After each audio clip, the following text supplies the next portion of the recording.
What's going on?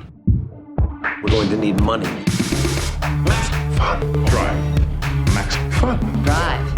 Max Fun Drive. The idea is to recruit new members. Hey, it's the Greatest Gen Drive, also known as the Max Fun Drive, and we are asking you directly to support Greatest Generation and Greatest Trek by becoming a member today by going to MaximumFun.org/join and making a small monthly contribution to the production of this show. The economics of podcasting aren't getting easier, that's for sure. And for that, there's Greatest Gen Drive. Greatest Gen Drive. Apply directly to the MaximumFun.org/join. That is a extremely tortured way of saying we're asking 100% of our viewership to go to MaximumFun.org/join and support the show.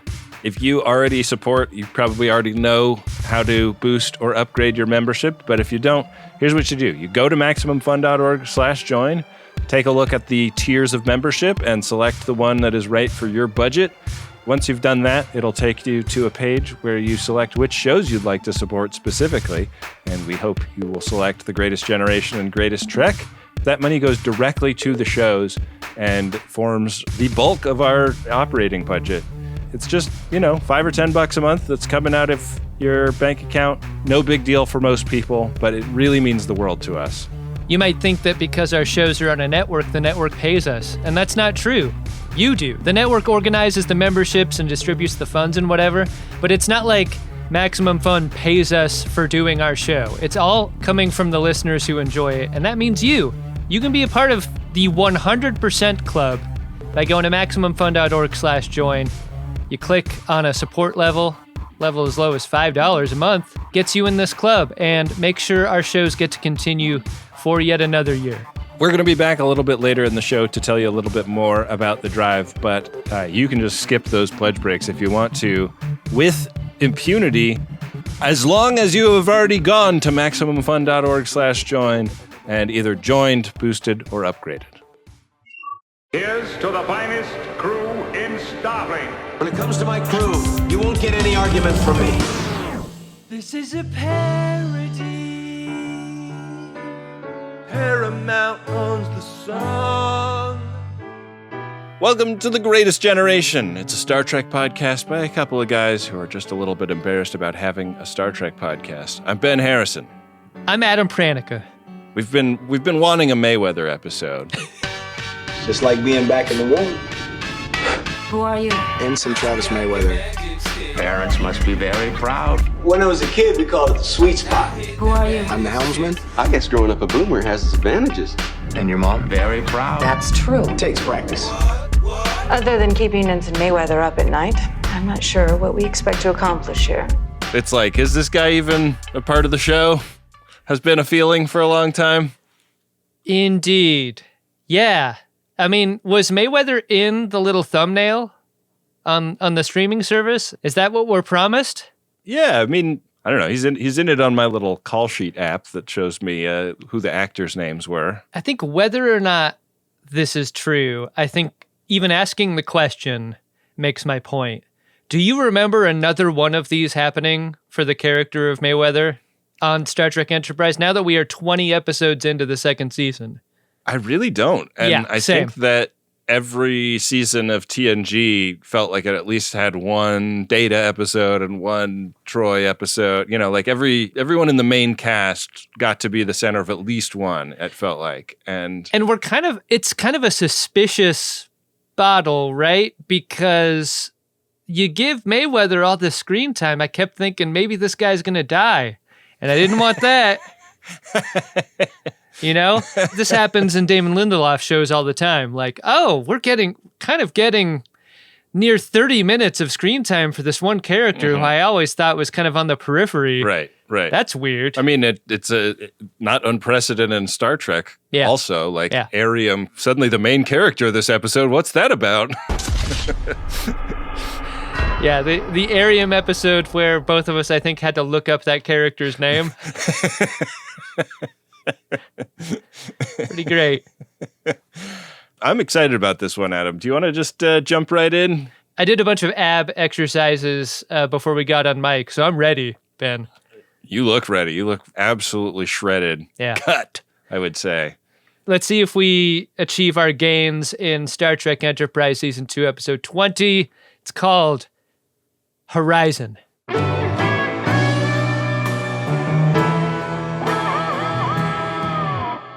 And in the cold open, we learn how Mayweather gets those abs, right? By reading on the ceiling.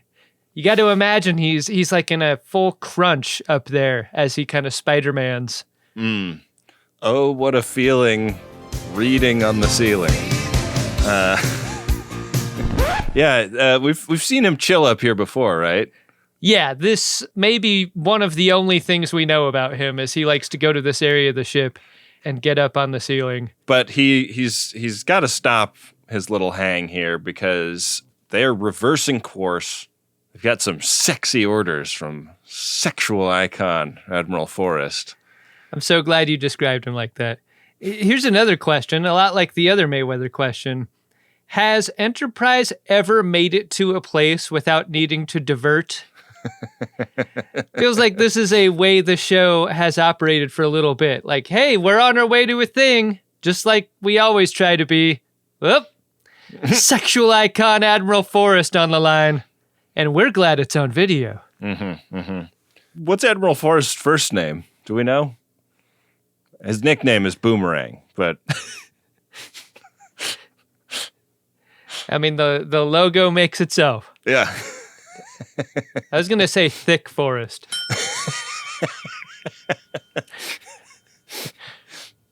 Are you saying because his pubic thatch is particularly lush? That's exactly what I'm talking about. Yeah. Yeah. So also suggestive is the mission that they're on. Enterprise is sent to observe a unique phenomena wherein a planet passes between two large gas giants and being in the middle of these two hot spheres makes things very hot for the thing in the middle. And Enterprise has been sent to watch. Hot fuck action to the max, Jack. I one time did a transcontinental flight in a middle seat between two gas giants, and it was no fun, let me tell you.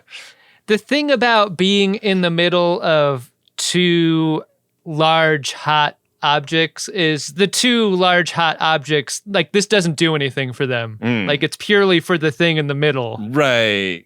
Doing its thing. Well, you know, some star systems like providing, you know. Sure, yeah. Yeah, and I think that's really what this mission is about.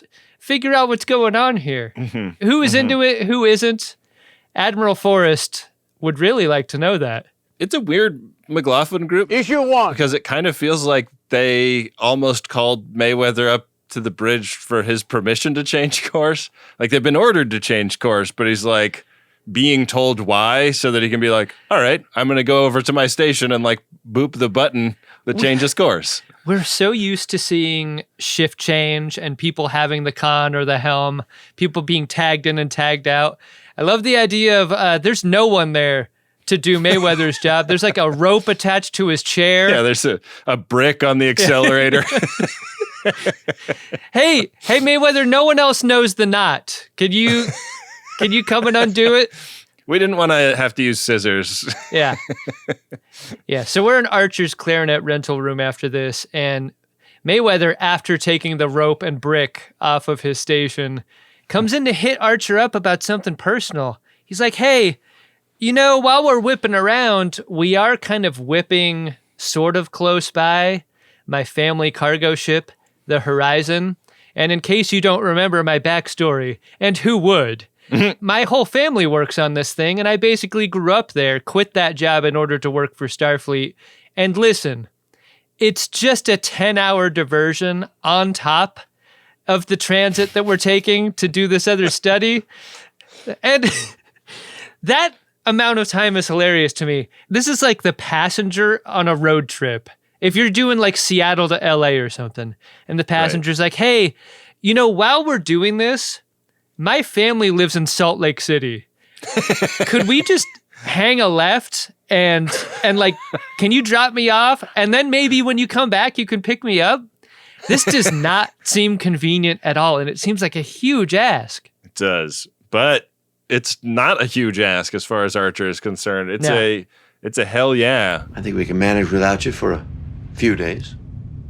Thank you, sir. We learned that Travis's father has been ailing, and we learned that his mom is both the ship's medic and the chief engineer. Hey, Ben, kind of the same thing, right? Before, what is the body but a biomechanical machine? Precisely. What is a ship but? How are things working? How are they breaking down? How can I fix them? Yeah. Yeah. I hope she has good bedside manner with that little warp core they got back there. There's a moment in this scene that I really wanted to talk to you about, which is the line that Archer walks and occasionally crosses with the whole, Mayweather, I almost slummed it on a cargo ship. That could have been me. Right. And you have to be careful about how much interest you show in someone's life choices that you didn't personally take. Right. Do you ever run into this in real life? Absolutely. I mean, when you're talking about where he went to college, it can really hit hard if somebody wanted to go to that college and didn't, or what you studied isn't what they studied or whatever. I feel like it comes up when you have kids and you have friends that don't have kids. I think it most often comes up for me when I'm having retail encounters, because I used to work retail for a long time in a variety of areas. And I often want to have a cool exchange, an exchange that's hey, it's fine. You don't have to do that with me. I'm one of you. I used to be you. Yeah. But that comes off as shitty in this way that Archer, I feel came across a little bit shitty himself, Because Mayweather has a ton of love for the people that do this work, and he's like, "Why didn't you do it?" And what Archer isn't saying is kind of dodged a bullet there, didn't I? I mean, Archer dodged a bullet, but also think of the bullet dodged by all of the poor people on that ship. I mean, not by your dad, who clearly killed himself for working in such an awful place as long as he did. By which I mean to say the Gap. Yeah. Yeah, I cannot wait to never hear Archer's long story about why he didn't become a cargo ship crew person. Yeah, we are out of this scene and into engineering next. Trip Tucker is doing whatever he does at this specific station. I can't really figure it out. T'Pol rolls up to check in on the prep for this flyby. That's what Trip Tucker's doing, right? He's got to prepare the engines and the shielding for being this close to this thing going in between these two solar bodies. And, by the way, Trip has kind of pulled some strings with the ship's movie programmer, and it's Horror Movie Film Fest. And isn't it neat that Trip gets to make suggestions? It is neat. Is T'Pol interested in going or knowing any of this? I have no interest in horror movies. What were you understanding Trip's angle to be here? Because it didn't really hit like he was asking her out. It felt like a pass to me. It did? Yeah. But the sort of pass that is almost undetectable, the sort of pass that you do when you don't want to put yourself out there at all to be denied. Just deny, hey, here are the facts of a situation that are coming up. We may be in the same place at the same time later. Right. And that's all it is. That feels like what Trip is doing. Yes, but Trip is a grown-up. He's not in middle school. I know. I know. Because the terminology of date comes up way later when Archer gets involved, right? Which was astounding in that moment. Yeah. So I'm willing to hold space for this being the kind of date where one of the people on the date realizes they're on a date when they're on the date and is put in a terribly awkward position because of that. And yet, from what I understand about modern dating, and I'm definitely not an expert, having been off the market for many years now, hangs are the thing that begin any sort of deeper relationship a lot of the time. Right. And maybe Trip's whole deal is like, hangs. Just want to spend time with. Yeah. But like to Paul's entire deep E story on this episode is trying to get out of going to Frankenstein. And like, if it is a date or even just an invite to hang, like one of the acceptable answers to that is no. You know, why didn't she just say no? Especially when she's so good at it. Yeah. Yeah.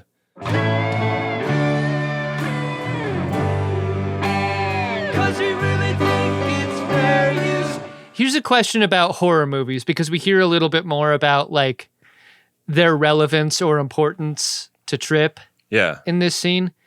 Do you think like with the arc of horror being what it's been over the last 20 years, future horror is so horrible we couldn't even comprehend? Like, it's all the Captain's Log of Event Horizon for like 2 hours.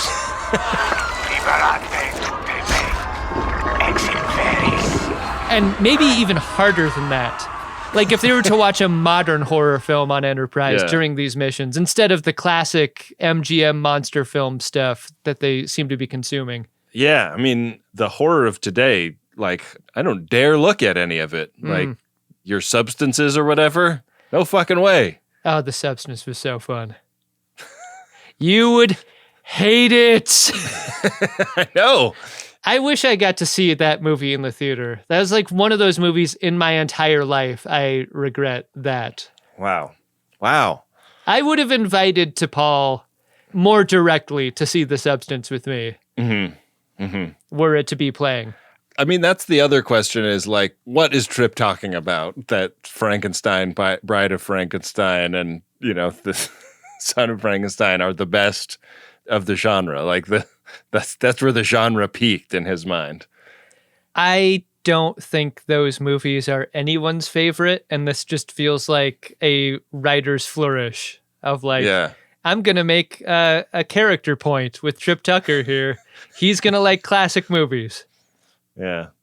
He's the Tom Paris of the show, isn't he? Am I making any sense here? He really is. You nailed it, didn't you? If they had a holodeck, he'd be replicating a 1957 Cadillac to make out in. Look, I'm definitely not going to begrudge any depiction of the love of film in the media I consume. There should be more of that, more appreciation of it. But it just feels very, very heavy. In a future world, it feels like there would be Miriam interests, not just the same interests show to show like we keep getting. You know? Did you understand it to be that the chef is also the person who runs movie night? I like that idea. I feel like he said that in this scene. I was confused by it. I didn't assume it, but now it makes sense. Because what is a movie but a meal for the eyes and ears? Chef's the best in Starfleet. You're sort of the engineer of someone's social time. When you're the programmer of a film festival, right? Sure. But also when you are preparing a meal for people to enjoy together, you know? Yeah, when you're like threading the film through the sprockets. Aren't you basically like twisting a pile of pasta noodles onto a plate before setting it down in front of a diner? Is that not the same thing? You know, I think you're right. I think it's exactly the same. Hey, what does Mayweather's mom do over there? Does she also program movie night on the horizon? We need more information on that. Reading Mayweather, get some lunch. They're shooting the breeze when Mayweather gets a call away to talk to his mom, and the music swells. Oh man, Mayweather's gonna love this. He loves talking to his mom. And we fade to commercial, and when we come back, Archer is logging about how there's been a tragedy in Mayweather's family. We cut back to the bridge, and there's like a bunch of flower arrangements on Mayweather's chair.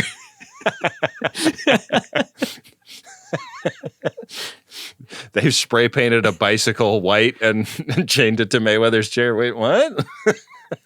Speaking of the music, I found it very present in this entire episode in an unusual way. Did you feel this way? It really was. Yeah, it felt like an old-fashioned series of music choices almost. Well put. Yeah. Yeah. So yeah, Travis's dad had some little illness, like Phlox was going to go over and take a look, but nobody was that worried about it, and it somehow just claimed him. Travis is back in his anti-grav hang, and Archer comes to visit him and learns that not only has Travis's dad passed away, but Travis and he were not on great terms when this happened. His dad had been kind of miffed when he walked away from the family business to go join Starfleet. And now, they never had a chance to reconnect and squash the beef. So this is going to just be dangling over him in his memory of his father.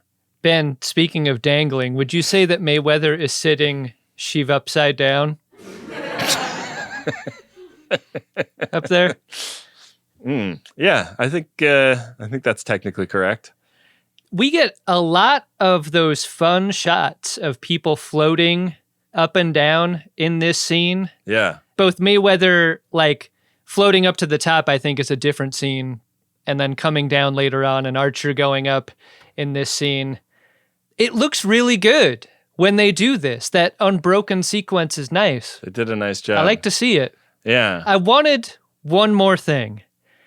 Because the center of the cylinder is where the two forces of gravity achieve equilibrium, right? Isn't there a center part of the tunnel where if Mayweather dropped his book, would it stop in the middle? Man, I don't know. Because there seems to be gravity. Yeah, gravity at the bottom and gravity at the top. Which would seem to mean that there's a blend part of the section. Yeah. There's a Lagrange point in the middle. Great call. Yeah. Yeah. That seems like it's too tricky to pull off. They get called away to the bridge and the book slowly falls and stays in the middle. Right. A little bit hungry for that last bit of effects work. Yeah, I think that with the advent of CG, selling a weightlessness thing got so much easier because you can just have somebody's tricorder hovering in the air next to them. Yeah. Hey, notable in this scene, Anthony Montgomery really goes through all the gears as an actor. I want to say that we've spent so little time with this character, it almost works against an actor and a character in a moment like this where it almost feels out of nowhere. Mm-hmm. I wish we had experienced more and different emotions out of him up until now, because what we get here is so profound and so deep out of him. It was almost too much for me in a I don't know you like that from a viewer and a character on TV kind of way. Did you get any of that? I did. I mean, it feels like we're almost meeting the character in some ways. Yeah, and I don't want to know too much too fast, and that's fucked up because we're almost at the end of season 2 on the show. That shouldn't be possible. I also just got whiplash in this scene because Archer got this letter of recommendation from Mayweather's dad that Mayweather didn't know about, that seems to resolve the tension of wishing his dad was proud of him and finding out when his dad expressed himself to Archer, he was super proud. But did you watch this scene a couple of times? I think this is Archer doing that I'm a great manager thing where I'm hearing my employee talk about a deficit in his life and going, I can fill that deficit with a story I can conjure. I'm not sure this letter actually exists. Wow. I think Archer makes this up. He said he'd never met a more natural stick man in his life. And that does seem like a weird thing for a dad to say about his son. That term made me think of the author of a book called Stick and Rudder, which was a pilot manual for flying float planes. Oh, wow. That was written by a family friend of mine. Whoa. Outside of Seattle. Yeah, No Stick way. and Rudder. That's how you get him in there. That's how you get him in and out of a lake. Yeah. Face of the fart. Fun. Drive. Max fun. Drive. Max fun. Drive. The idea is to recruit new members. Money. I can't believe we're already through week 1 into week 2, the final week of the Greatest Gen Drive 2025. It is so important that we hit our goal of 100% of listeners supporting the show this week. So if you are hearing the sound of my voice, head to MaximumFun.org/join right now. Join, boost, or upgrade your membership today. 1 week left of Greatest Gen Drive. It's the most important time of year to support our show. You can do that by going to MaximumFun.org/join. MaximumFun.org/join is what you say when you're excited about the thing you're doing and you're getting the energy up because it's the final week of the drive. Woo! Oh! And you're not punch drunk and tired of telling people why this is important because your show could literally end if they don't do this. I'll never get tired of saying you gotta go to MaximumFun.org/join and support Greatest Gen in week 2 of Greatest Gen Drive. Listen, you're familiar with streaming services where you can't watch anything until you pay them, right? And sometimes on some streaming services, even when you pay them, they're completely unusable. Well, yeah, certain streaming services that start with P and end with Paramount Plus are very frustrating to use, and that is simply not the case with the Greatest Generation and Greatest Trek.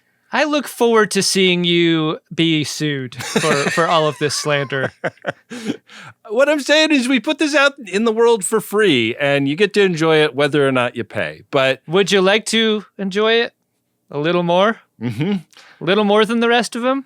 Maybe you've got a special relationship with the show. Would you like one of those? You will if you start getting access to the bonus content, getting the full picture of the work that Adam and I do, because a significant chunk of episodes are behind the paywall, and you're not really a completionist unless you're going to MaximumFun.org/join and becoming a member. We've been making bonus content for years and years. There's over 60 episodes between this show and Greatest Trek. We've covered movies, we've covered episodes of the animated series, we've covered episodes of the original series, we've made fake true crime podcasts, we've done all kinds of wild stuff, and it is all back there in the bonus feed. With more coming out every month. More coming out every month. And when you go to MaximumFun.org/join and set your membership up, you're actually able to make a custom feed featuring the Max Fun shows you would like to get delivered to your podcatcher. It's super easy to do, and it just shows up like a regular podcast once you do it. And it's really a value add. We work really hard on those bonus episodes to make them really fun and great. And we can't do it without your support. We can't do any of this without your support. So head to MaximumFun.org/join and become a member today. We need 100% of you to become supporters in this Max Fun Drive. I think we're going to do it this year, Ben. MaximumFun.org/join is where all 100% of our listeners go to support the show. It is our duty to support money. 100%. Money. Make it so. Make it so. Money. If you support at the $5 level right now, thank you so much. You keep the show going. If you want to nudge it up to $10 a month, you get access to these special pins this year. A nub and bug pin, specifically. How nice would that look on your backpack? Your denim jacket. If you wear a suit to work, maybe on your lapel. Mm-hmm. Yeah. That'll get some attention. It's a really beautiful design. It is a nub and bug. It says peaceful coexistence under it. It's sort of like the Jesus fish, but it's a nub and bug. Just so many places you could put a pin like this. I can't wait to see pictures. MaximumFun.org/join is where you go to upgrade from $5 to $10, and you can get yourself that pin. If you aren't a member yet, you can start your membership at the $10 level and get that pin. Our goal is 100% of you becoming members, boosting your membership or upgrading this year, because frankly, the Greatest Generation really needs that kind of support this year to make a show like this possible. This is not really a very commercial show per se, but it is able to support a bunch of people's livelihoods because of member support, because people are passionate about what we do. So you might ask, how will my dollars be spent? Well, that support goes right to our show. Every microphone, every computer that we need to buy, It all costs money, and we need your help to defray those costs to get this show to you every week. So head to MaximumFun.org/join and become a member right now, because that's how this whole thing works. That's the business model. When we started doing Greatest Generation almost 10 years ago, the costs were minimal. We had most of the stuff, and it was just me and Ben. But ever since then, on our way to becoming the biggest and best Star Trek podcast out there, stuff has gotten expensive, and that's what happens when you get popular. The expenses are only getting greater year after year, which is why we need your help right now at MaximumFun.org/join. For just $5 a month, you can help us afford the cost of doing Star Trek business. You sure about that? Dollar signs. What's going on? Money. What is happening? Make it so. Our goal is 100% of you becoming members, boosting, or upgrading this year. And I know that there are people out there for whom adding a $5 expense every month is actually kind of burdensome. And the Friends of DeSoto are a really awesome group. They don't want to leave those folks behind. And the folks at the Discord have gone ahead and set up a website, dongshop.biz, DONGSHOP.biz. And that is where you can go to get a gift membership. They want to give you a membership for free just because you like the show and you need a little bit of help financially supporting it. Ben, I keep typing in the URL and it's auto-correcting to Dong Soap. Dongsoap.biz that has nothing to do with these gift memberships. I just want to be clear. We do make money selling Dong Soap on the side, but that's not our main line of business, and that's not what we're talking about right now. I buy it by the case. I'm just going to say that. I need a lot of Dong Soap. But this is all to say, gift memberships are available. We actually just talked to the very kind folks who set up this website, and they said, we have dozens of gift memberships available, and not that many people have signed up yet. So if you're wanting to support and it's just not in the cards for you yet, dongshop.biz. Go make it happen. The folks at the Discord are great. The Discord's over at drunkshimoda.com. Dongshop.biz is where you can go for a gift membership. And with a gift membership, you get all the benefits of a regular $5 membership. You get access to the BOCO feed, and then you're going to get hooked. The way I was hooked, on Dong Soap. If you're going to go to MaximumFun.org/join, though, and just set your membership up directly, let me just preview what it's going to be like. You're going to see all of the membership tiers, and you're going to select your tier, whether that's $5, $10, $20, whatever, all the way up to the whale tiers. You select which shows you would like to support. So we really hope you will select Greatest Generation and Greatest Trek among any other Max Fun shows you like. And then you put in your credit card information or your debit card or whatever. You can also prepay for a whole year if you'd rather not be billed monthly. Either way, you put that in and you're good as gold. You're good for a year. It will just happen in the background. But every time you listen to the show, you'll know, hey, I'm part of why this gets to exist in the world. I'm part of why I get to look forward to Monday mornings and listening to my buddies Ben and Adam yammer on about Star Trek. It's a pretty square deal. I think sometimes people get suspicious of this deal for being so square. There's got to be a catch. And there just isn't. We just want to make a silly show about Star Trek, and we want you to help cover a very small portion of the costs. It's a matter of scale. That's why we're asking 100% of you to support. Can you blame them? I mean, think of all the stupid crap you've ever spent $5 a month on before. This isn't that. Yeah. This isn't like Dong Soap at all. Yeah, I was going to say, Dong Soap, you really want to spend a premium. You want to get the nice stuff. You don't want to get the $5 Dong Soap. And I have. Many times. So head to MaximumFun.org/join and become a member, boost your membership, or upgrade your membership today. Increase support to maximum. Increase support to maximum. Increase support to maximum. Increase support to maximum. Let's fun drive. Dollar signs. Fun drive. Dollar signs. Fun drive. Money. Money. T'Pol has gone to Dr. Phlox and tried in vain to get him to come up with some medical reason why she can't go on this maybe date with Trip. Hey, T'Pol, if you want to start throwing around the I have a headache as an excuse, maybe save a few of those for down the road. Don't use them all in one place, okay? Yeah. If you find yourself, let's just say, married to this man, Yeah. I have a headache is going to be crucial then. I have little doubt my headache will return. It'll be pretty stale at that point if you start using them now. So Enterprise rolls up on the horizon, and Trip walks Mayweather to the docking ring, and he has a gift for him to bring over there, a bunch of stock photos of Mayweather, which are basically screen grabs from old episodes. And I laughed so hard. Only half of them are abs photos, and none of the photos are of Mayweather hanging from a ceiling having his brain sucked out by a space station supercomputer. Why not that one? That's an adventure. The one in the upper left corner is just like a blank expression and 1,000-yard stare. It's so bad. You've got to do better than these. Like, look, Trip, the sentiment is really cool. Like, that's nice. But these photos are fucking trash. They're so bad. Of the characters on this show, I can think of Mayweather smiling by far the most. Yeah. Like, there are screen grabs to be gotten that don't look like this. I love that a couple of the photos are like establishing shots of settings, like they're matte paintings of locations. Yeah.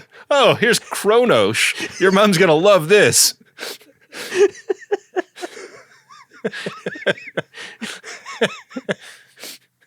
Oh, there's Delaware. Cool. Hi, I'm in Delaware. Do you think it would be wrong or inappropriate to use behind-the-scenes photos of the actors being together? Because I feel like that kind of stuff had to have existed. These actors must have been wearing their uniforms and like having lunch from Crafty or something, like posed together in a way that you would never see in a screen grab from an episode. Right. Like, I wonder if there's something weird about appropriating that for an episode in that way. But I'm telling you, if it were going to be possible, it would make a scene like this so much better. Like, don't show me the photographs if these are going to be the photographs.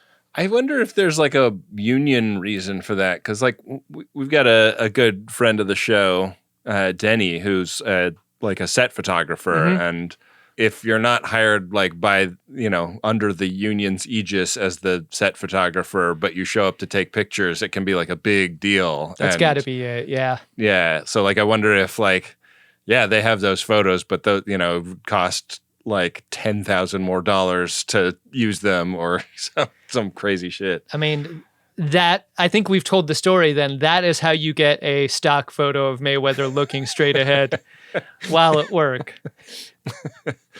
So we meet Mayweather's mom. This is Rihanna Mayweather.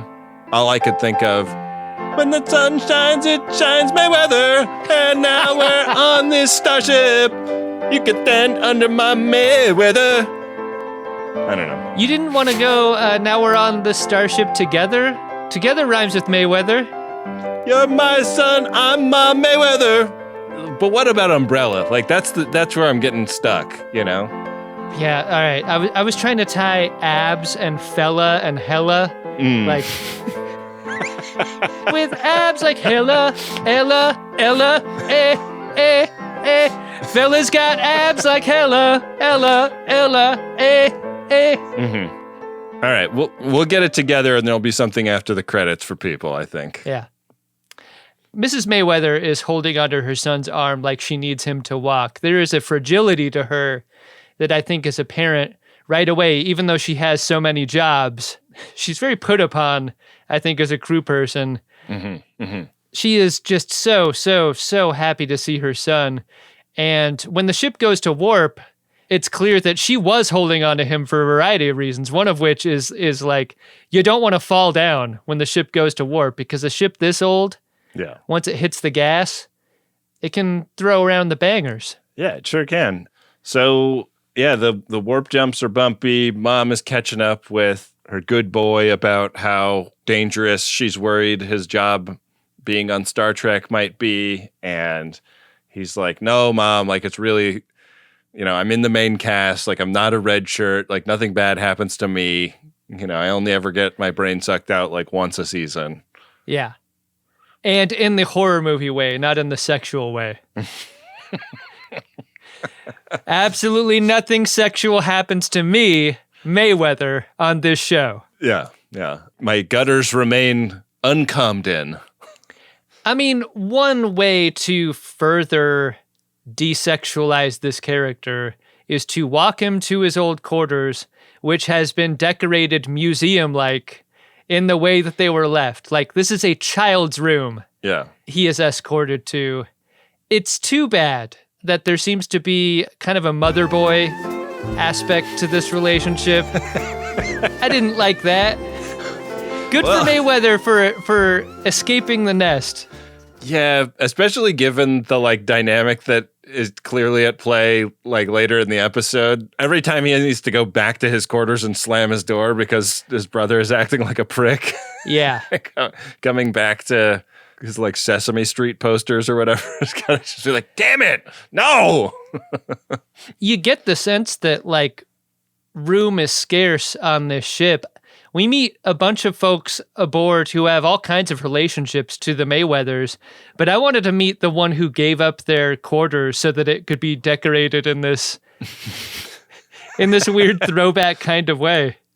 Yeah. We meet Paul, Travis's brother, who is acting as captain in the wake of their father passing. And we learn that he is kind of scrambling to catch up to this job because their dad was kind of old school, like kept a lot of the inventory of the ship in his head. And so they're like looking all over the place for things that they need to deliver places. And there's a ton of extras in the scene. I was like, oh, like this cargo ship is not quite the small, hard scrabble crew that I was envisioning. Like there's like a lot of people here, and I think your description is spot on, Ben. I was looking for grizzled people because the stories we hear about working cargo are that the ships are grizzled. Like the ships are difficult places to live and work. And I was expecting a crew that kind of mirrored that sensibility. Yeah. But no, everyone's, save for the mom, like fairly youthful and not all scrubby and dirty like they're working on an oil rig, you know? Yeah, I've been watching that show, The Rig, on I think it's on Prime, and like all of the actors are like very good looking, generally speaking, but like most of them have Scottish accents, and so I totally believe them as like rough and tumble, you know, because it's just like you're like, we've got to get down to the bottom of this ladder and tighten the bolts before the rig falls apart. And you know, that's all you need to do to sell me on this person is salty and tough, you know? If only Mayweather's mom had a Scottish accent is what I'm saying. Yeah, that would have been nice. Speaking of selling, we are beginning to buy the idea that Mayweather's a little bit fish out of water returning home. Like, he can go home, but like between wearing the uniform of Enterprise and like the way he acts, there's some friction here between him and everyone else he encounters. And I mean, that's pretty direct at the end of this scene when Paul's like, hey, why don't you ditch the uniform? Like, you're not doing yourself any favors fitting in wearing that thing. Ditch the jumper. Get with the... I don't know. Get with the humper, as in go back to your quarters and hump your mattress like you used to do when you were going through puberty. Yeah. I'm Paul. I'm your brother. I know all about that. Do you get the sense that Paul is the little brother? This is such a good question.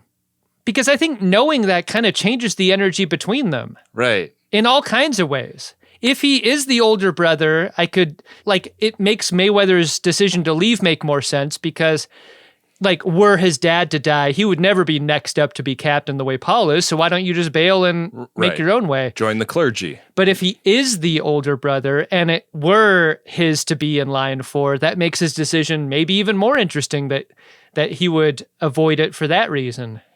Well, and it also changes the vibes of the whole, like, oh, Paul's not ready for this. Like, he's not doing a good job because he's not ready. It should have never been Paul. It should have always Right. been Travis, that kind of thing. I didn't catch anything about it in dialogue, which of Same. the two was the older. And Look, I Ben, was dying to know. You barely get it in dialogue that they're brothers. I know.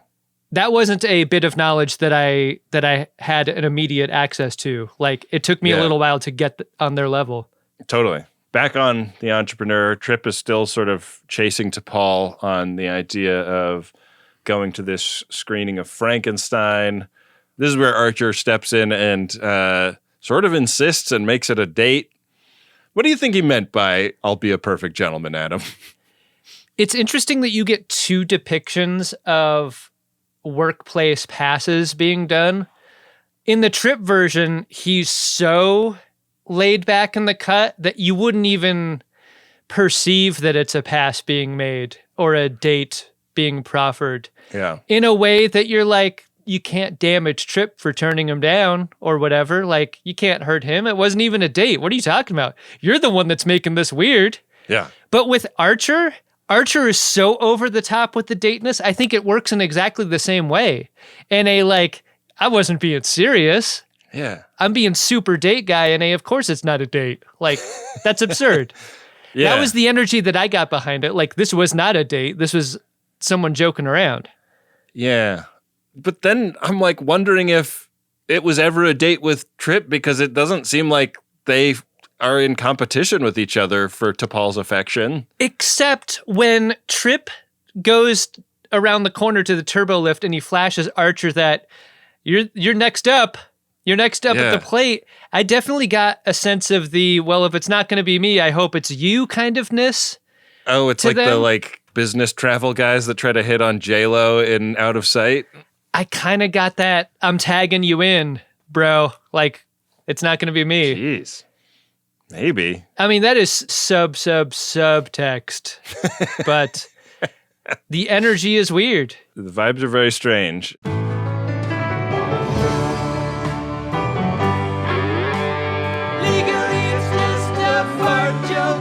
So Travis has been upgrading things all over the bridge of the Horizon, and his brother comes back from somewhere else on the ship and is like, what are you doing? Why are you changing things about the ship where if they break, nobody here is going to know what to do about it or how to fix it?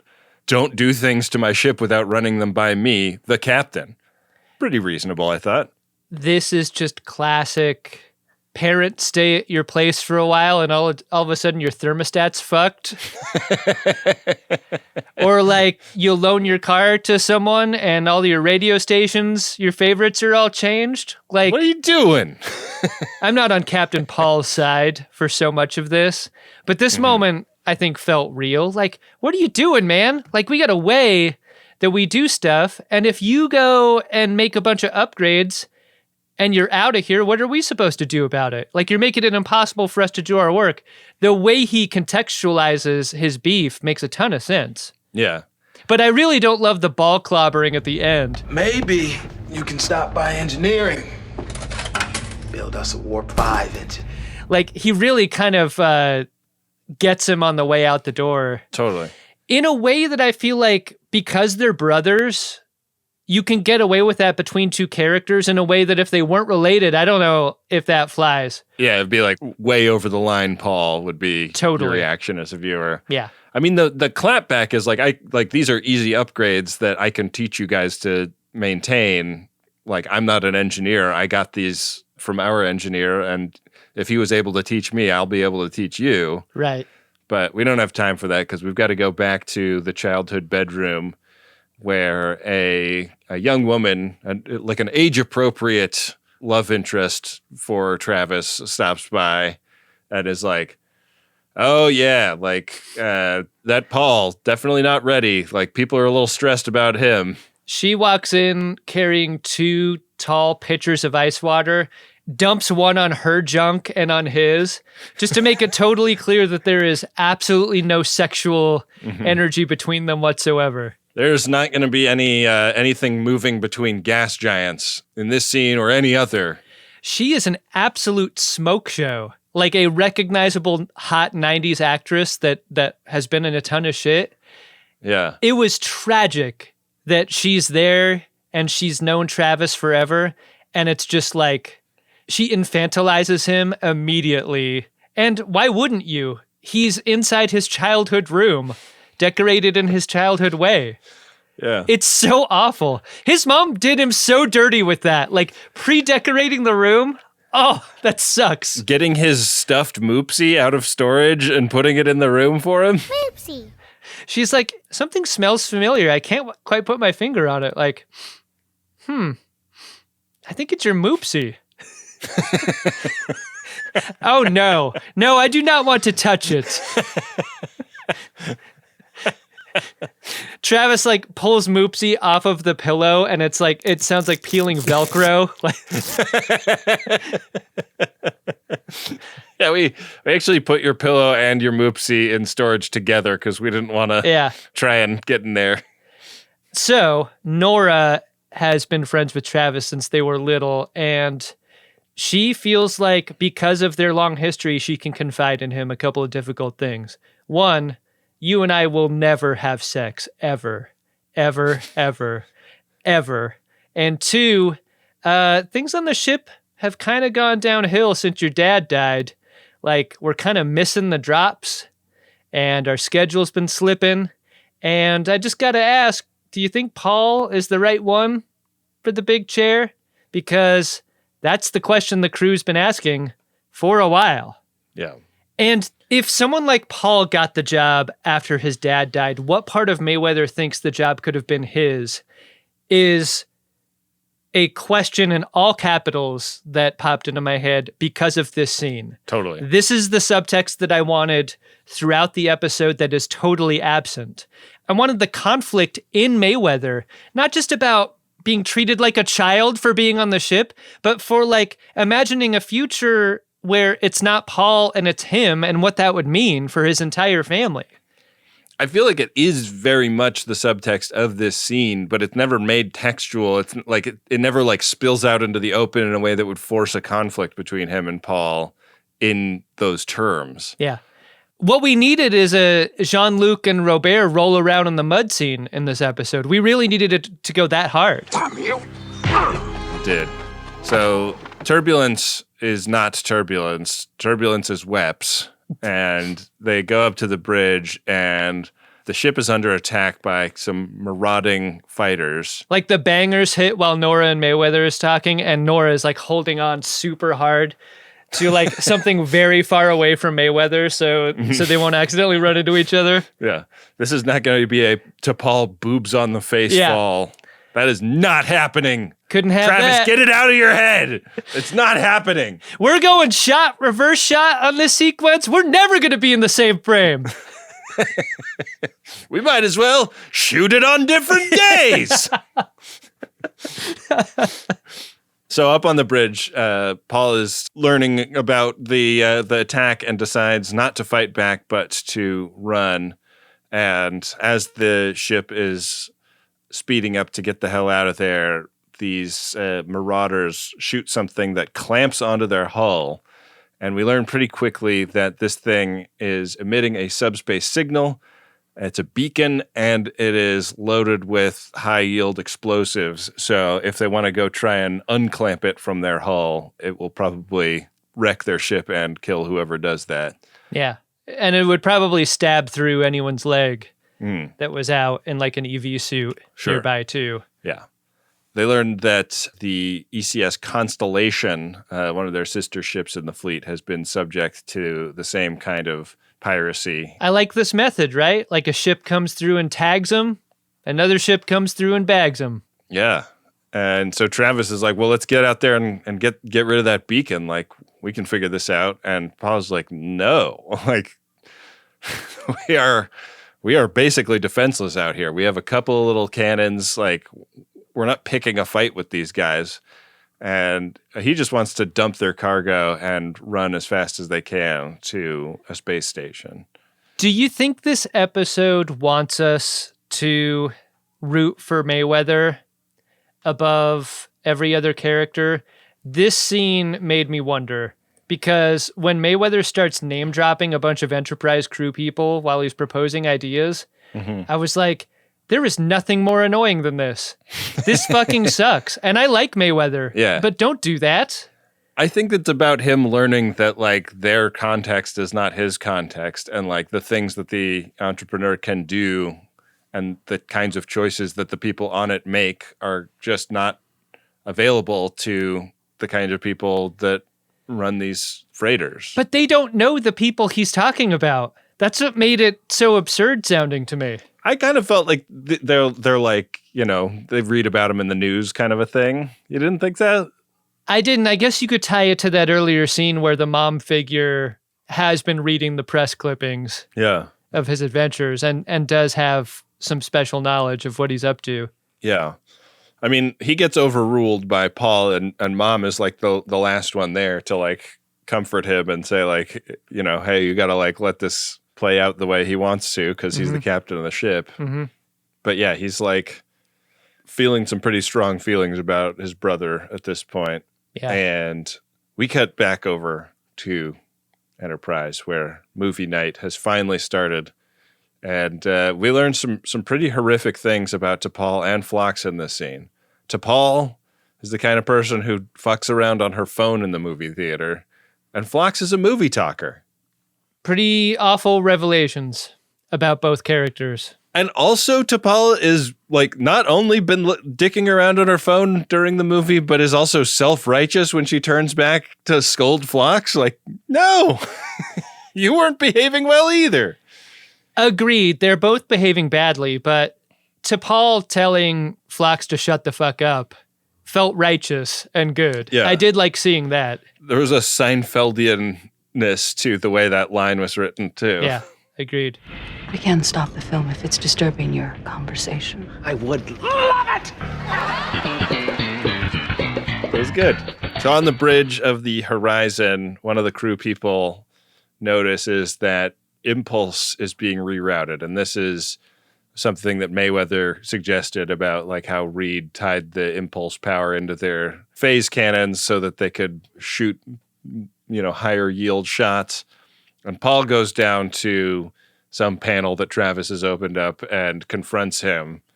And this is the scene where I wanted it to be like Travis saying, like, I'm starting to wonder if I need to quit Starfleet and come back and take my rightful position as leader of this ship or something. Because he is like throwing leadership quotes at Paul. Right. And there's the invocation of their father and what he believed or thought about things in this scene that's kind of weaponized. Both brothers use that, but in a way that I wanted more of, like in a more direct kind of way, like in a dad thought you were shitty and I should have been captain kind of way. Like, right. I wanted the two brothers to fight harder than like what we talked about before, like how brothers can fight harder than any two other people who are just friends. Like, I wanted this scene to be most representative of that. Yeah, there should have been like a big sloppy mud area in this bay where once Travis was done with the impulse power reroute, they could flop over into that. Do you think they thought about having them physically fight and chose against it intentionally? Yeah, and I'm like over here squeegeeing this mud, and I could get in the middle. I'm not usually that close to anybody, but I could like run across the mud and get in the middle and try and separate them. Hey, Egypt, what do you think about that? Can I be back on the show? You know more about me than Travis Mayweather. I've been in many more shows. My hopes, my dreams, they're all laid bare for you. Whereas Mayweather, we mainly know that he never skips half day. Hey, you want to know who could have been a sexual interest for Nora?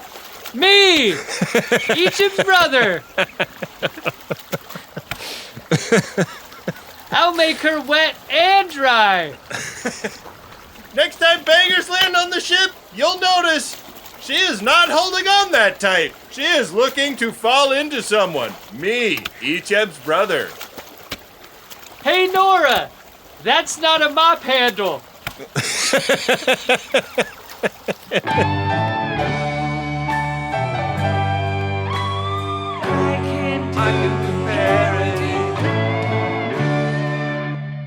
In the Horizon mess hall later, Mom strolls in. What I think is funny about this scene is that everyone's facing the camera, like, like it's a row of desks in a classroom environment. Like everyone's eating facing the same way, even though they're all like at round tables. That was very funny to me. There's a lunch proctor that's like keeping the timer and is like, okay, forks down, course is over.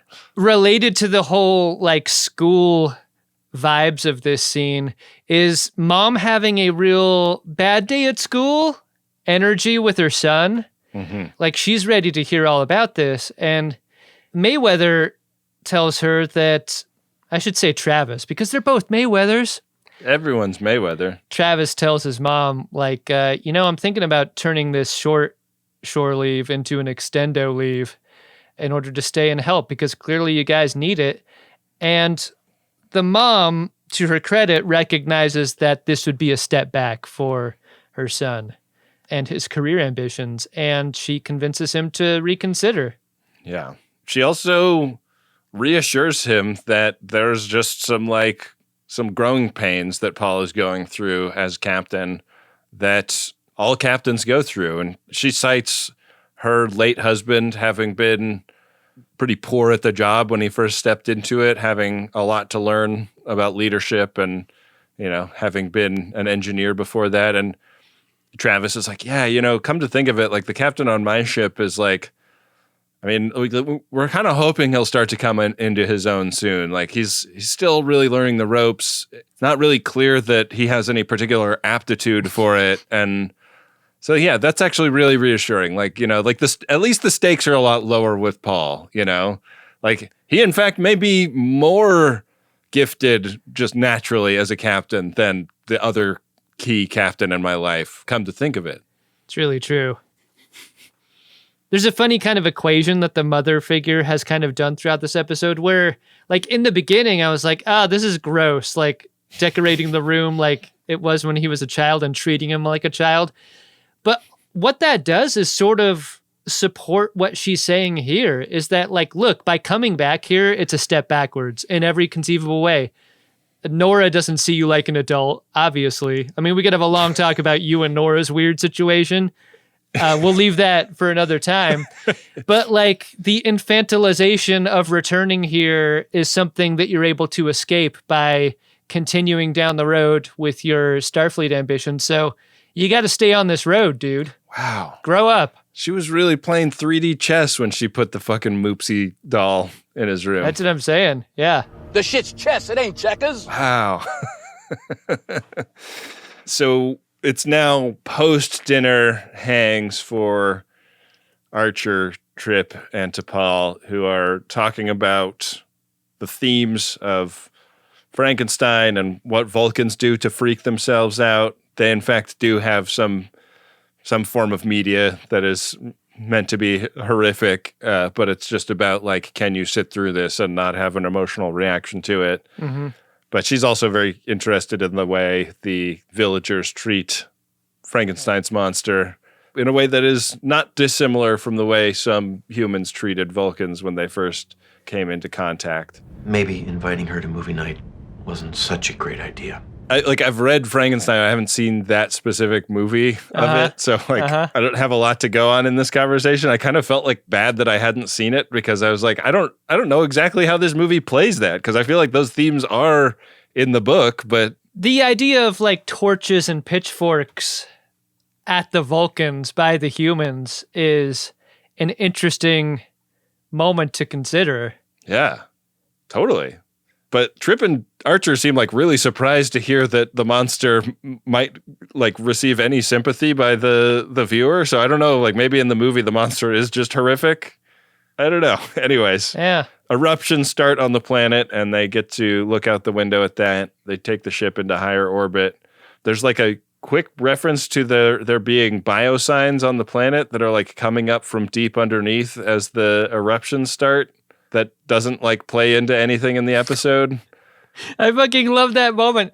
Hey, the entire surface of this planet is exploding and getting covered in lava. And also I think something is alive down there. All right, let's go back over to the Horizon cargo ship. Certainly we'll pick this up where we left off. Yeah. We cut over to the Horizon ship where absolutely nothing is bubbling up and erupting for Travis Mayweather. Yeah, they do a cool thing where they kind of show it's a little bit like The Life Aquatic, where they show the entire ship in cross-section, and you can see that Nora could not be further on the ship from Travis. She's as far as it is physically possible to be. Yeah, so the aliens are attacking them now, and this is the big cruiser that we were told about, and they want the whole ship. They're not just mugging them for their cargo like they did the other ones. And Paul is like begging for mercy, like, we're so far from home, like, you could take our cargo, but just leave our ship. And that's a no deal. Yeah, would you say this is a negotiating strategy by him? This felt laughable to me. This is the moment where I feel like in a lot of shows, someone else would step up. There's another crew person behind Paul in a lot of these scenes that kind of gets reaction shots. Yeah. What I wanted was that guy to go, all right, who wants to mutiny with me? Like, this guy fucking sucks. But no, Paul is the one that changes course. He decides to fight back, and there's a pretty fun, like, high warp action sequence where they decide to cut loose their cargo, and the cargo ship becomes quite small and maneuverable when it's not got all the stuff that it's hauling, and it can really move. And Travis is able to knock out the other ship's propulsion and weps. We gotta have weps. He's the key. This is a big win for Captain Paul. Yeah. It's a big win that I don't think Paul expected because of how weak his fucking trash talk was before they link back up with the cargo and get the hell out of there. Yeah. I'll give you our cargo, but not our ship. Like, oh, maybe refine that a little bit, Paul, before your next combat interaction. So finally, Travis is packing up in his quarters, and Paul comes by to let him know that he's only got 20 minutes to say his goodbyes. That's not enough time to remove the alien beacon that's still stuck on the ship, though. That's another hanging thing in this episode, along with the living beings on the lava planet. And the story of Archer thinking he was going to become some kind of freighter captain and deciding not to. Is there anything that we know about the crew or its abilities that makes you believe they will be able to get this thing off of their ship? Like, scrape the bottom of it with a razor blade and... No, Reed's gonna help them. You think so? The last time Reed tried something like that, he got his leg punctured through and through. That was like one of my favorite lines in the episode. He said Reed's gonna go over there, and like, I feel like implied in that is Reed is getting his fucking his leg impaled again. I need something to do on this ship, Commander. Fair enough. I'm just hoping we don't keep you quite so busy. It's a scene that lets us know that things are going to be okay between the brothers. And that's, I think, unfortunately made easier because one of them gets to stay captain and the other one is leaving. Yeah. And I think because there was never any friction between them over that aspect of it, this moment of peace at the end feels a little light. Yeah. You know? It does. It feels light, and I think only works for me in the context of we are setting Paul up to be somebody that we see every so often. Like, you know, if he pops up next season, like, there is signs of improvement between them, but like potentially still a ton of friction would be an interesting way to set it up. But I don't think that they bring this character back, unless I'm mistaken. And it's too bad, too, because I would like to see more friction between the cargo fleet and Starfleet. Yeah. You know, like, I think it's interesting how there is some animosity between these two camps. Yeah. Travis does not tell the captain about the adventure that he had. And that's our episode, Adam. How did you like this episode of Star Trek Enterprise?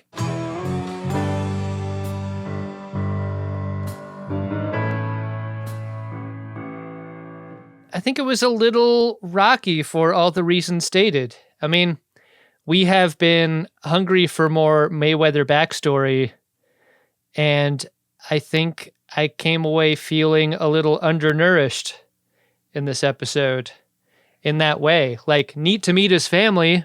Kind of wish the family was more interesting. kind of wish Mayweather left an ex-girlfriend on the ship who wondered why the hell he lit out on them.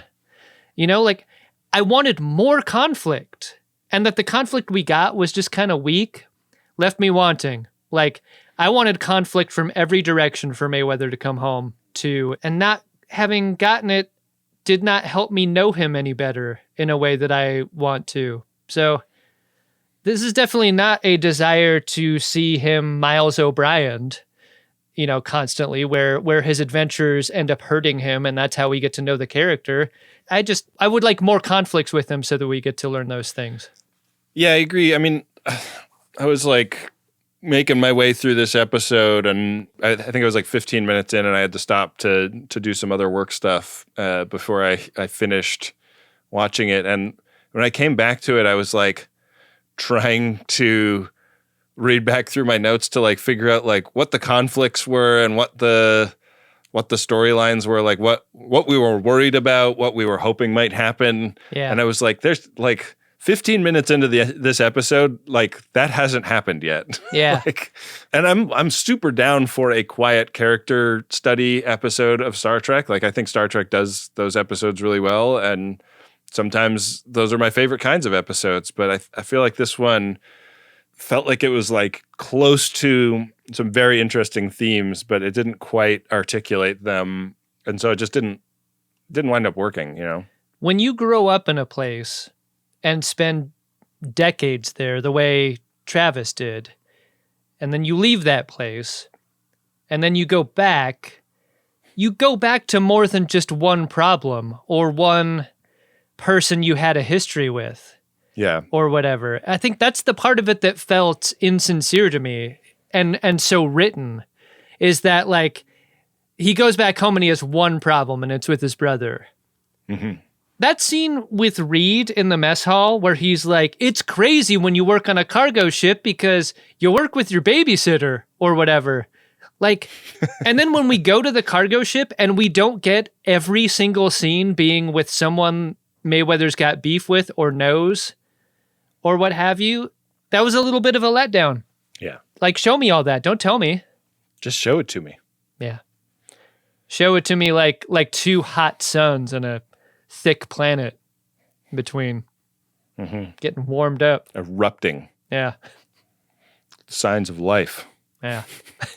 Signs of life we ignore. Let's not ignore the signs of life we have in the Priority 1 message inbox. Ben, you want to check those out? Let's do it. Priority 1 message from Starfleet coming in on secured channel. It is the final week of Greatest Gen Drive, and that means it's the final moments you have to support the show by going to MaximumFun.org/join. We're asking you to support Greatest Gen and Greatest Trek at the $5 level. At this level, you get a ton of bonus material. You get our monthly bonus episodes that we've been recording and releasing for years and years. There are 60-ish bonus episodes that we've recorded. They're all waiting for you at the $5 level, and you can get at them by going to MaximumFun.org/join. You ever think about how Mayweather gets those abs? Mayweather's not just working out one time. He's working out every month, once a month.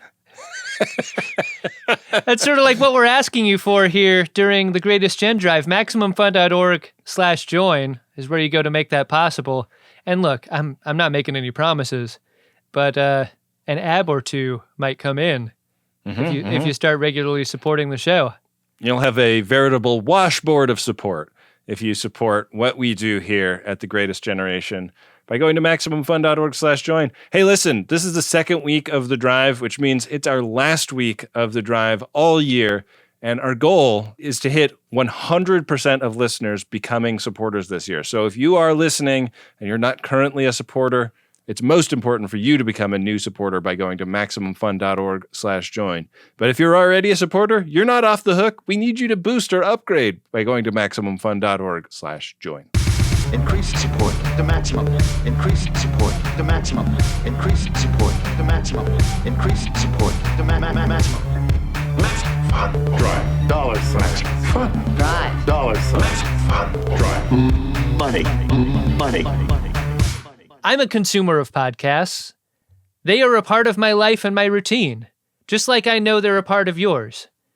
You don't want to imagine a Monday where a new Greatest Gen doesn't come out because we didn't have enough support to make the show possible. Uxbridge Shimoda is a group of folks who are committed to making this great thing for you to enjoy, but that's only made possible through the support we get at MaximumFun.org/join. So get in there, ensure our future, ensure your own future of waking up on Mondays and Friday mornings with fresh episodes. MaximumFun.org/join. Adam, I have a really good friend who had a podcast for 1 year, and it got a pretty substantial listenership, but not enough for the major brand name network that this show was on. And her show was canceled, like a TV show that doesn't get ratings. Yeah. That can never happen to our show because of the member support we get. The only thing that would cause our show to end would be not enough member support. So we need 100% of our listeners to go to MaximumFun.org/join. And that means you. Like you're not off the hook if you're already supporting. We're hoping you will boost or upgrade. And if you aren't already a supporter, this is the sign you need that it is time to become a listener supporter. MaximumFun.org/join. It's $5 a month to get on board and to get it started. It makes a massive difference in our ability to bring this show to you every week. And if you won't take it from us, take it from some friends of DeSoto who are supporters right now. Hey, my name is Ruth. My name is Peter the Norse. I'm Rick. My name is Isaac, and I've been listening to The Greatest Generation since the end of their TNG reviews when they started watching DS9. I support Max Fun because I get hours of awesome content every week from people who seem to share my values. And I support The Greatest Generation at MaximumFun.org/join because I like what they do. I support the Uxbridge Shimoda family of podcasts because I listen to all of them. These goofballs have brought immeasurable joy to my life. If you feel the same way and you can cough up $5 a month, you should support them too at MaximumFun.org/join. Supporting the Uxbridge Shimoda family of podcasts to help Ben and Adam make wonderful pod, including the bonus episodes in the donor feed, are why I support Maximum Fun. So if you can, join up or increase your contribution. MaximumFun.org/join. If you want to keep the fun going, I encourage you to become a member at MaximumFun.org/join. Hey, they don't sound miserable at all. They sound really happy. Head to MaximumFun.org/join right now and join all of these great people who already support the show. Anyone who does it this week is entered for our week 2 giveaway, Adam. We have an awesome prize. It's a 2-part prize. One is you get a Lower Decks fanny pack full of challenge coins. These were both pitched by Rob Adler, by the way, both of these prizes. And the other part of the prize is you get to pick a movie for me and Adam to record an episode of Greatest Trek about. So we've been doing these Greatest Trek Film Festival episodes over in the Greatest Trek feed. We've watched a whole bunch of movies. This is your opportunity to pick a movie for me and Adam to watch and review. I mean, it's an awesome power that I am frankly worried that we are giving to a friend of DeSoto. But, if you've got a favorite movie that you'd love to hear us roast, or a movie that you think it would be funny to inflict on us, this is your opportunity. If you become a member, boost, or upgrade this week. So go to MaximumFun.org/join and do it right now. Both prizes uniquely able to take the pants off of an FOD out there.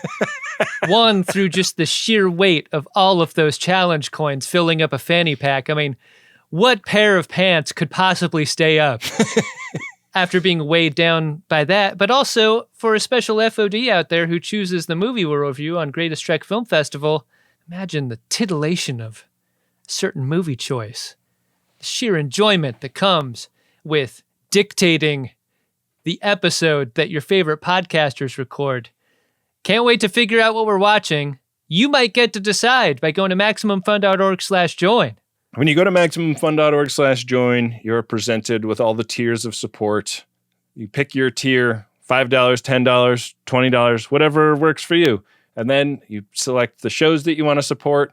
That money goes directly to us. And it is the number one way this show runs. It is the vast majority of the money that we earn every year comes directly from member support. Not from ads, not from P1s. It's you. It's you and your support that makes this all possible. So go to MaximumFun.org/join and become a member today if you love this show. Make it so.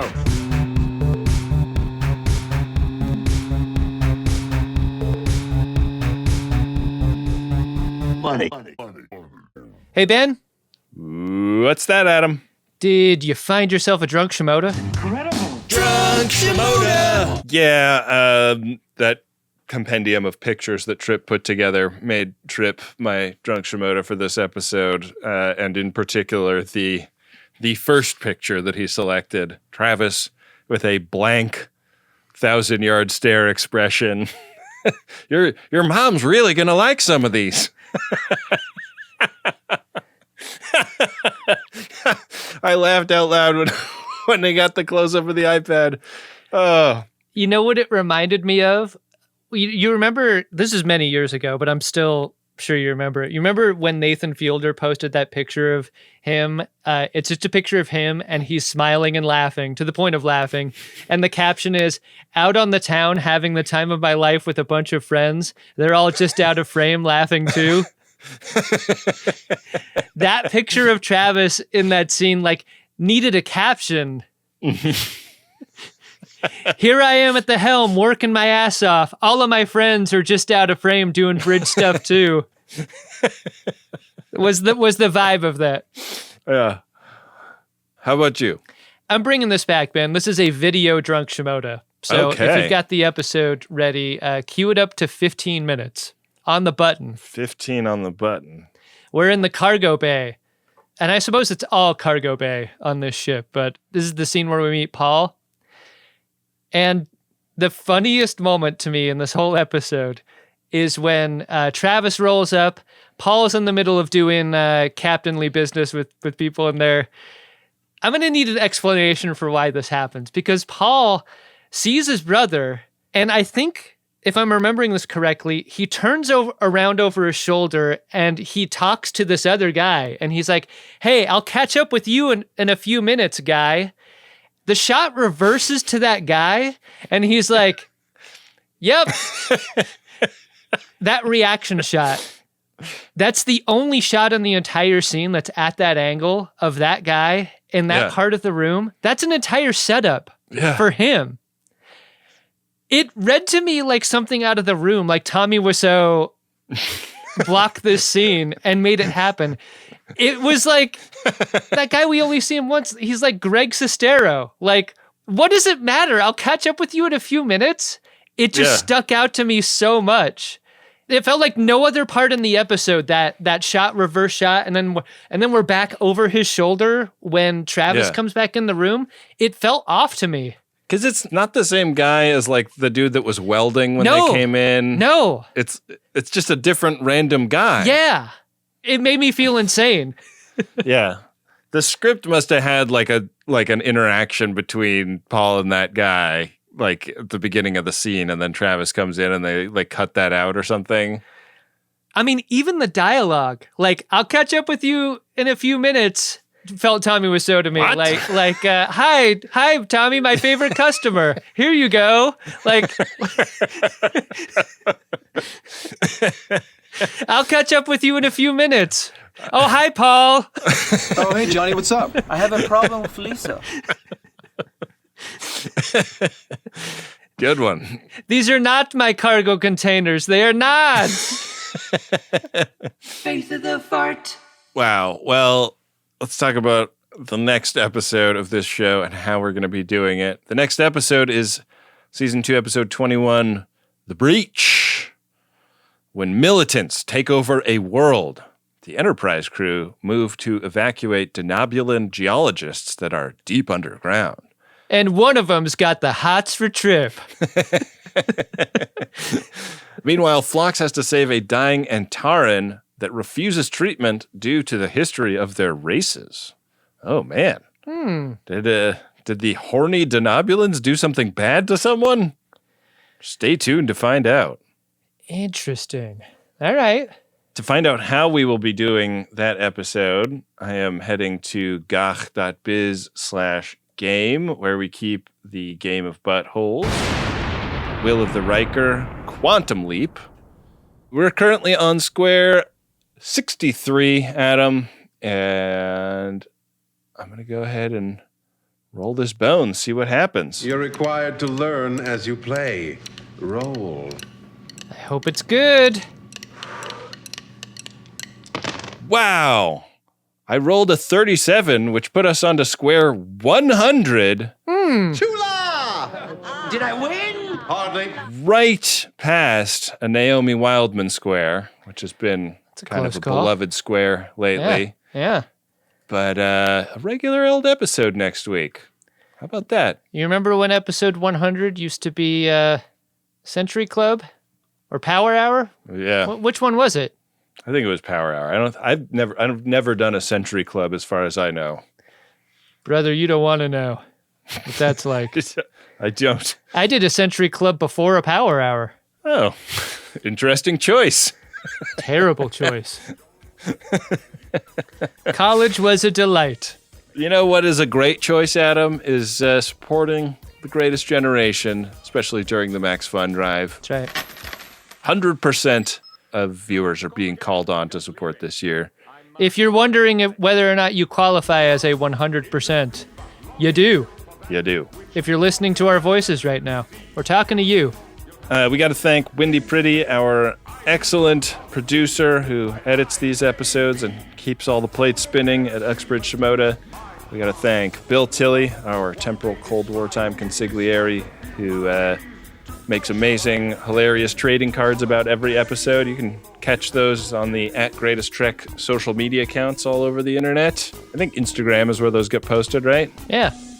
And guess what? By supporting our show, you're supporting their work too.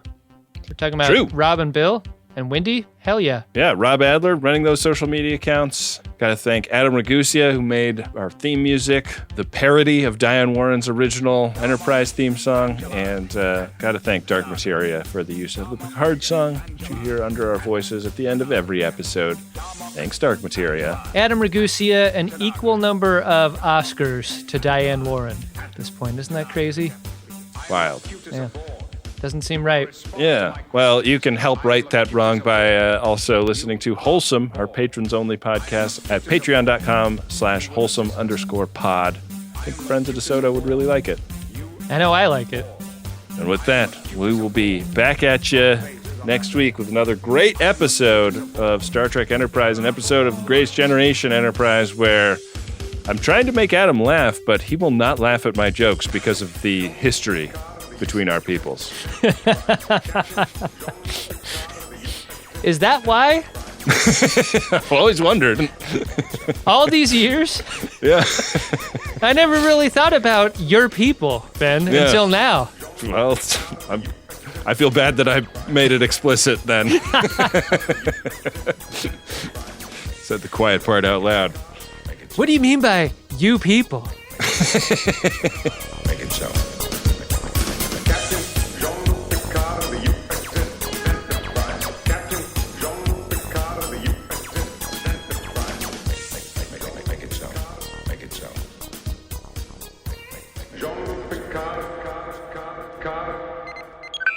Final break of the final episode of Greatest Gen during this Greatest Gen Drive.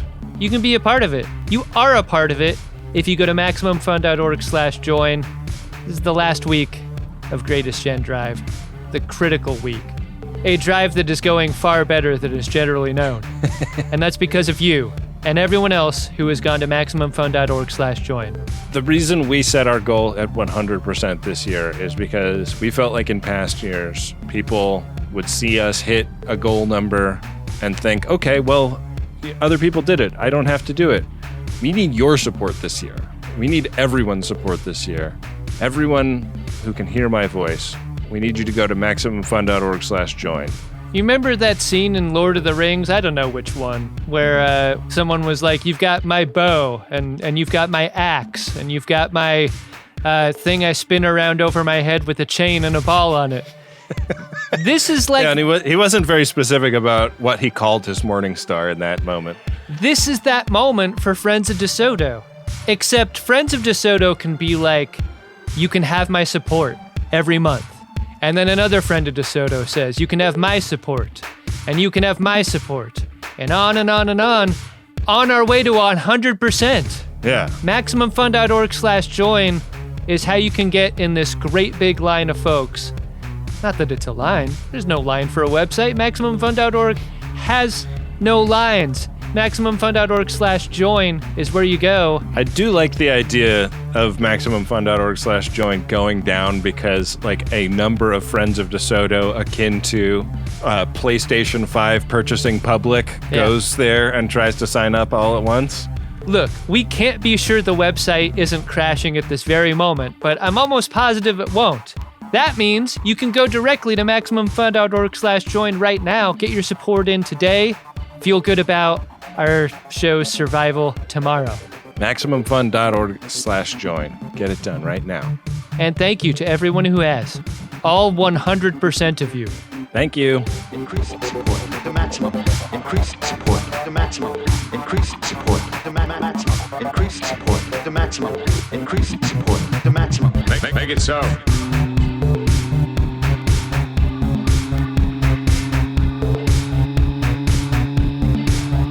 Money.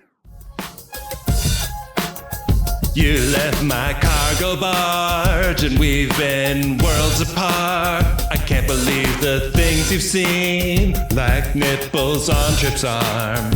Baby, 'cause in the dark, the stick man can only go so far. And that's why I need you on the ECS horizon. Because now that we're in this scary sector and things suck like a bizarre collector, I can make my eyelashes flutter while you show off your cum gutters. Now we feel bangers more than ever, know that we'll still have each other. I wanna fuck Travis Mayweather. I wanna fuck Travis Mayweather. Heather, fuck Travis Mayweather. Heather, fuck Travis Mayweather. Heather, fuck Travis Mayweather. Heather,